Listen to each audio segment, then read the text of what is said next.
Picture this. You're sitting in a coffee shop, watching people rush past the window. Every single one of them is moving towards something. A meeting, a relationship, a milestone, a goal that society handed them like a script at birth. Now imagine you feel absolutely nothing when you look at them. Not superiority, not rebellion. Just emptiness where that drive should be. There's a growing population of people walking among us who have experienced something extraordinary and deeply unsettling. They've looked at the entire architecture of modern life, the careers, the marriages, the mortgages, the milestones, and felt the psychological equivalent of colorblindness.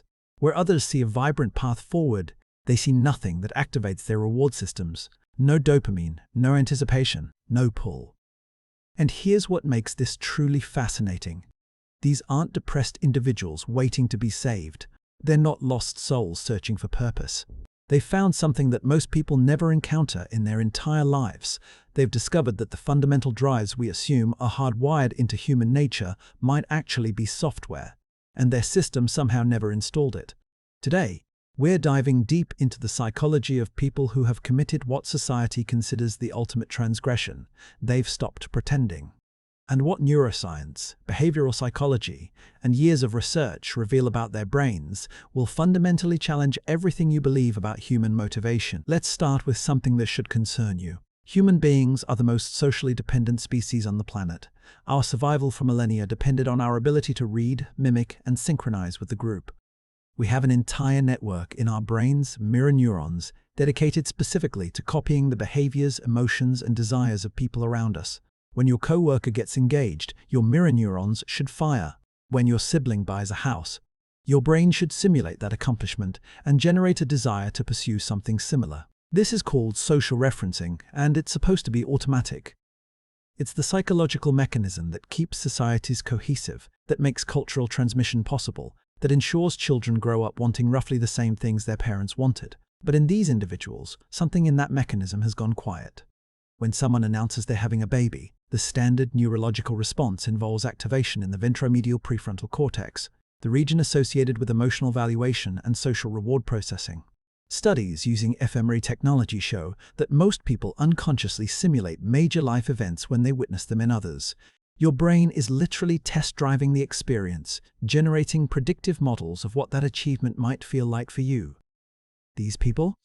Their scans would likely show something different. Not the hyperactivity of anxiety or the dampened response of depression, those have distinct neural signatures. Instead, you'd probably see something closer to the pattern that emerges when someone is shown a stimulus that's personally irrelevant. The same neural indifference you'd show to a documentary about agricultural equipment if you have zero interest in farming. This isn't malfunction, it's specificity. Their brains have somehow developed extraordinarily precise filters for what constitutes personally relevant information, and the entire traditional life structure has been filtered out as irrelevant. The psychological term for this is motivational salience dysfunction, but that's a clinical way of describing something more profound. These people have lost or never developed the ability to assign emotional weight to socially prescribed goals. The engagement announcement, the promotion, the family gathering, these events don't trigger the anticipatory reward activation that makes most people think, I want that, or I should have that. And here's the crucial detail that separates this from anhedonia or depression they can still experience: pleasure and motivation. They're not numb to everything. They're selectively numb to the specific reward structures that organize most people's lives. Show them something genuinely aligned with their internal wiring, whatever that might be, and their reward systems light up normally. But show them a wedding, a career ladder, or a suburban home, and it's like showing a carnivore a plate of vegetables. The system doesn't recognize it as food. Now, let's talk about why this is so psychologically expensive for everyone involved. Human social structures depend on a specific psychological contract. We agree to perform certain emotions and desires even when we don't fully feel them, and in exchange, we receive acceptance and support. This isn't cynical, it's how communities function. When you congratulate someone on their new job, even though you're privately indifferent, you're making a deposit in a social capital account. That account is what you draw from when you need support. These individuals have stopped making deposits. From a psychological standpoint, what they're doing is called strategic authenticity. They've decided that the cognitive load of maintaining false emotional performances exceeds the value of the social acceptance those performances purchase. But here's the brutal calculus. They're probably right in the short term and catastrophically wrong in the long term. Research on social isolation shows that human beings can sustain themselves without traditional support networks for years, even decades, especially in modern environments where basic needs are easily met. Your psychological immune system can handle loneliness the same way your physical immune system handles constant low-level inflammation. It adapts. You don't feel the damage accumulating until suddenly you do. The longitudinal studies on isolated individuals show something chilling. For the first 5, 10, even 15 years of voluntary social withdrawal, subjective well-being remains relatively stable. People report feeling fine. They've adapted to solitude. Their nervous systems have recalibrated to lower social stimulation. But then, usually in the 4th or 5th decade of life, something shifts. The adaptive mechanisms that were compensating for isolation begin to fail. Cognitive decline accelerates. Physical health deteriorates more rapidly. And most significantly, the neuroplasticity required to rebuild social connections, if they wanted to, has atrophied from disuse. It's like deciding you don't need to maintain your home's foundation because everything looks fine on the surface. For years, that decision seems validated, until one day, the cracks appear all at once. These people are conducting an experiment with their own neurobiology. They're testing whether a human being can thrive or at least survive contentedly outside the social structures that shaped our evolution. And we won't know if the experiment succeeded or failed until they're in their 70s or 80s. The verdict isn't in yet, but the preliminary data is concerning. Let me introduce you to a concept that explains so much of this phenomenon: psychological foreclosure. In developmental psychology, identity foreclosure describes when someone commits to an identity or path without exploring alternatives. Usually, we talk about this as a negative, someone who becomes what their parents wanted without questioning it. But these individuals represent something rarer: reverse foreclosure. They've closed the door on traditional paths not after exploring them and finding them wanting, but before ever genuinely considering them as possibilities. And crucially, they don't experience this as a loss of options. They experience it as clarity. Here's why this is psychologically fascinating. Most people maintain what researchers call possible selves, mental simulations of alternative versions of their life that they could theoretically pursue. Married you, child having you, high-powered career you. These possible selves exist in your imagination as active hypotheticals, and they generate both motivation and anxiety. You're motivated to move toward the possible selves you find attractive. You're anxious about failing to become them. This is normal. This is how goal-directed behavior works in humans. But these individuals have deleted their possible selves entirely. Or more accurately, those possible selves never loaded properly in the first place. When a typical person imagines themselves as a parent, specific neural networks activate regions involved in caregiving behaviors, long-term planning, emotional bonding. Even if they're not ready for children yet, the simulation produces data, feelings, reactions. That data informs their decision-making.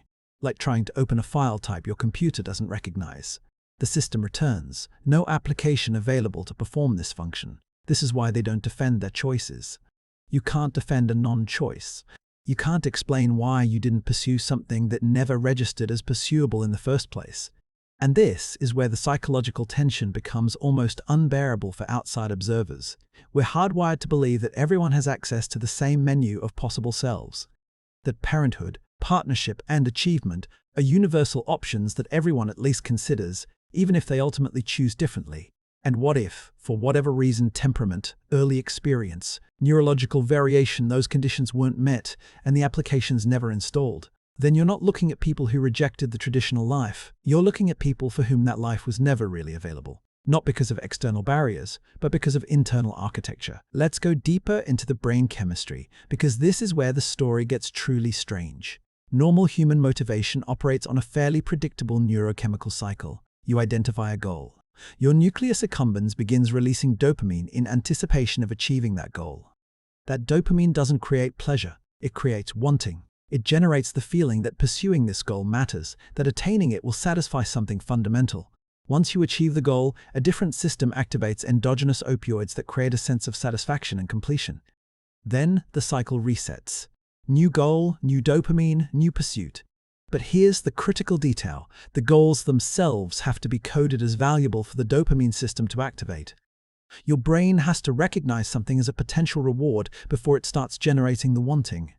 And in these individuals, the traditional life milestones aren't coded as rewards. There's emerging research on something called motivational anhedonia, a condition where the anticipatory dopamine system functions normally, but only for a restricted range of stimuli. Someone with this pattern might feel intense motivation toward creative projects or intellectual pursuits, but complete indifference towards social rewards like status or partnership. This isn't the same as reward deficiency syndrome, where the dopamine system is globally impaired, that causes depression and inability to experience pleasure from anything. This is different, this is selective. These people can want things, they can pursue goals. But the goals that organize most people's lives simply don't activate their systems. Now, imagine living in a society where 95% of people are running software A, and your brain is running software B.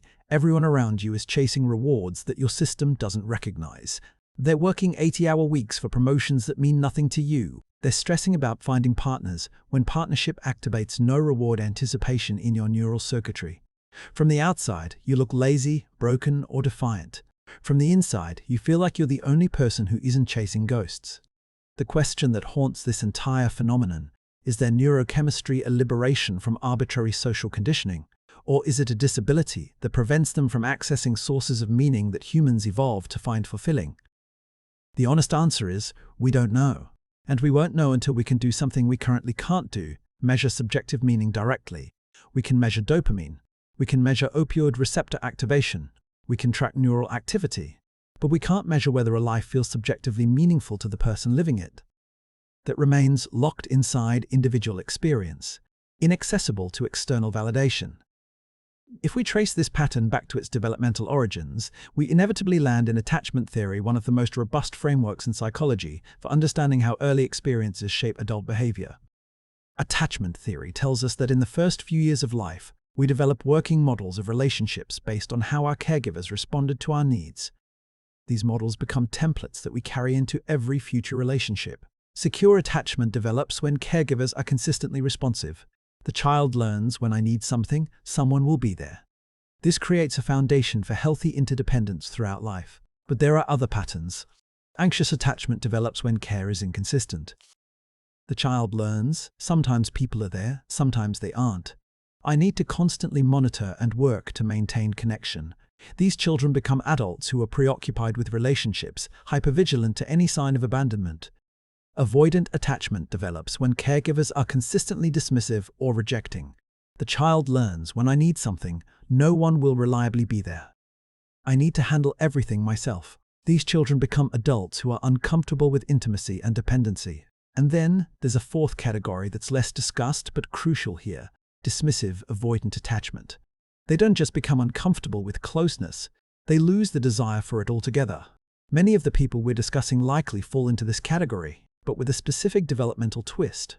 Their attachment deactivation didn't just suppress their need for intimate relationships, it generalized to the entire structure of socially prescribed goals.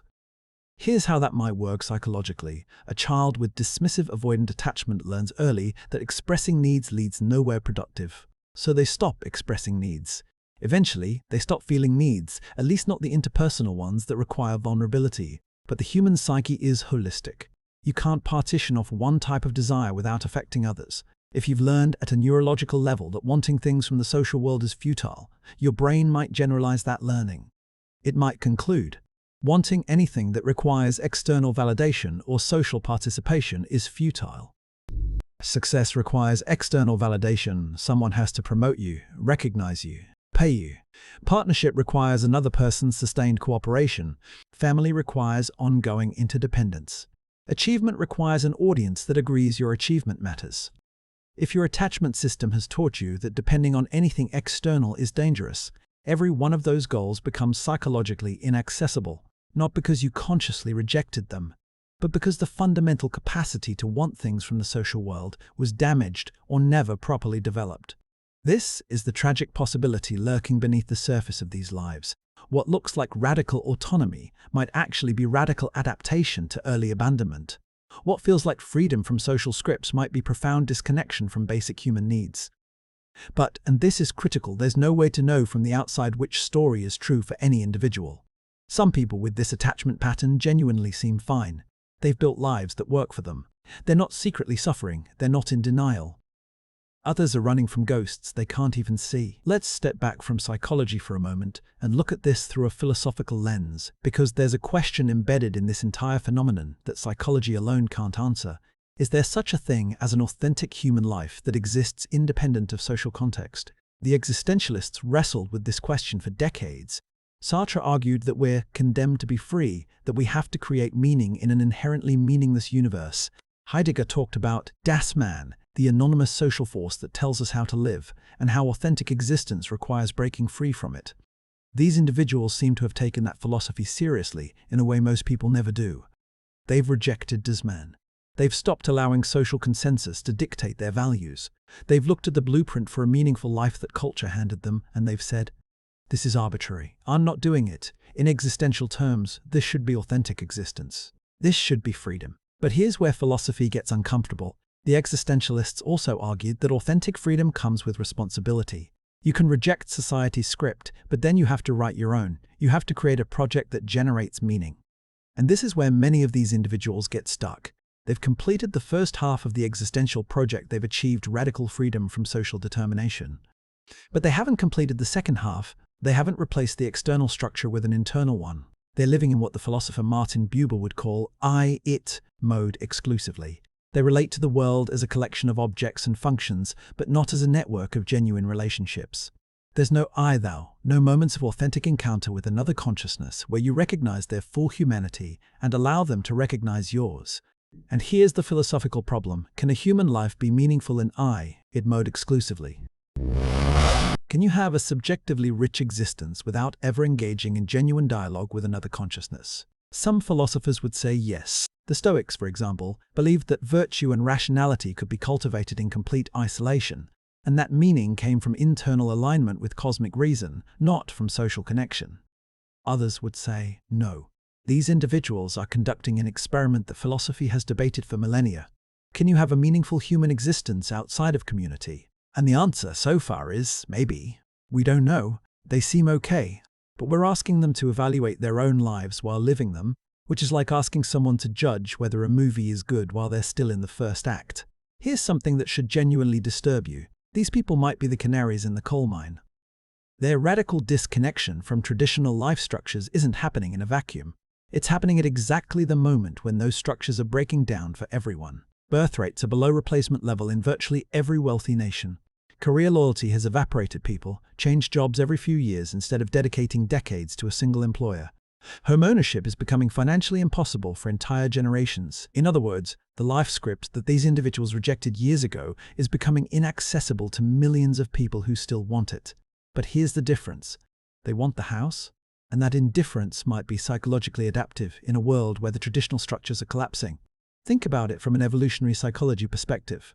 If the environment changes such that old survival strategies no longer work, the organisms that survive are the ones who are already adapted to the new conditions, even if they were considered maladaptive in the old environment.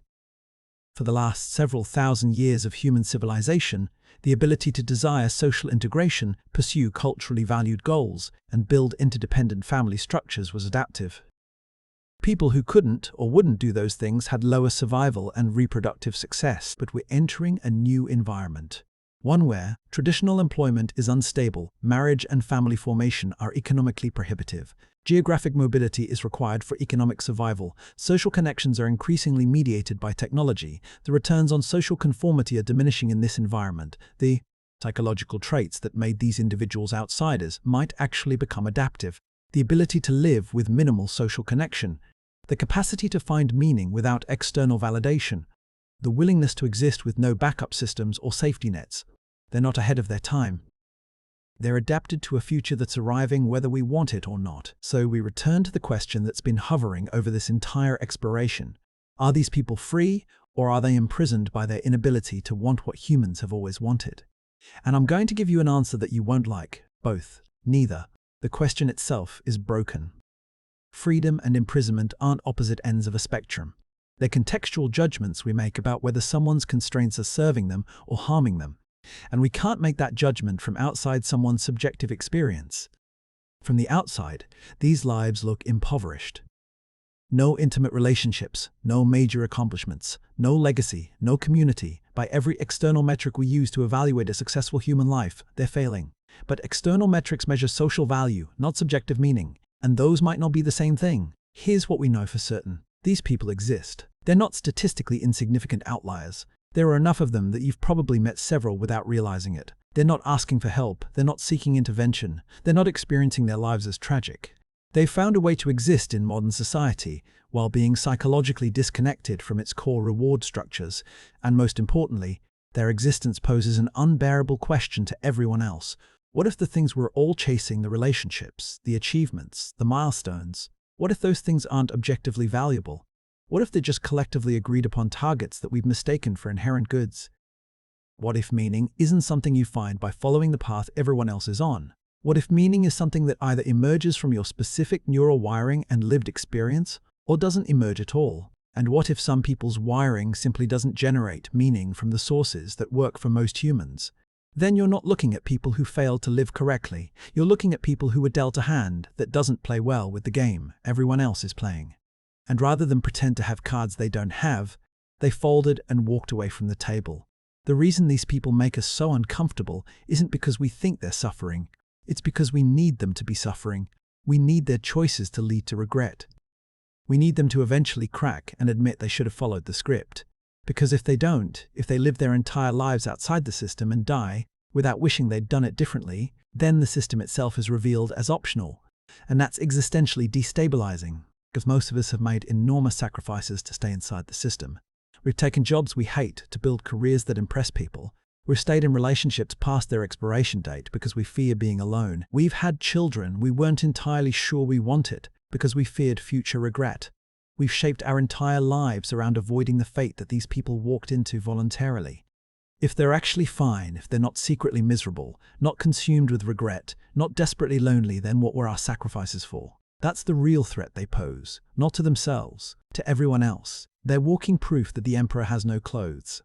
That the life structure we've all agreed is mandatory might actually be optional. That the desires we think are hardwired might actually be culturally installed. And if that's true, then every one of us has to ask ourselves a question we've been avoiding. Am I living according to my own internal wiring? Or am I executing a program that was installed by forces I never questioned? Am I following my desires? Or am I following the desire to be normal? And if you've spent 40 years building a life according to the script, that question is almost impossible to ask honestly, because if the answer is the wrong one, what do you do with that information? These people asked that question early enough that they could still act on the answer. They looked at the script. They looked at their internal wiring. They noticed the mismatch, and they made a choice. Maybe not until the last of them dies, and we can finally measure whether they lived well by the only metric that ultimately matters. Did their lives feel worth living to them? Everything else is just our discomfort with their answer.